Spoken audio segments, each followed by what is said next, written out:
এক গ্রামে থাকত দুই বন্ধু, রাশেদ আর কামাল। দুজনেই ছোটবেলা থেকে একসাথে বড় হয়েছে, কিন্তু তাদের অভ্যাস ছিল ভিন্ন।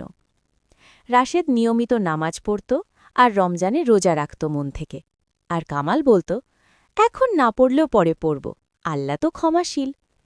একদিন রমজানের প্রচণ্ড গরমে তারা মাঠে কাজ করছিল। কামাল খুব ক্লান্ত হয়ে বলল, ইস, রোজা না রাখলে কত আরাম হতো। রাশেদ হেসে বলল, এই কষ্টটাই তো আল্লাহর কাছে আমাদের ভালোবাসার প্রমাণ।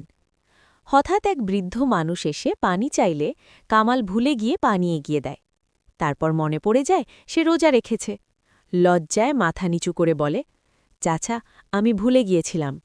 বৃদ্ধ মুচকি হেসে বললেন, আল্লাহ তোমার নিয়ত দেখেন, ভুল করলে ভয় নেই, শুধু ফিরে এসো। এই কথায় কামালের মন নরম হয়ে যায়। সেদিন মাগরিবের আজানের সময় সে প্রথমবার রাশেদের পাশে দাঁড়িয়ে নামাজ পড়ে। চোখে পানি চলে আসে তার। সে বলল, আজ বুঝলাম নামাজ আর রোজা শুধু নিয়ম না, এগুলো মনকে আল্লাহর কাছে নিয়ে যায়। তারপর থেকে কামাল নিয়মিত নামাজ পড়তে শুরু করে এবং রোজাকে ভালোবাসতে শেখে। শিক্ষা: নামাজ মানুষকে শুদ্ধ করে, রোজা মানুষকে ধৈর্য শেখায়, আর দুটো মিলেই মানুষকে আল্লাহর কাছাকাছি নিয়ে যায়।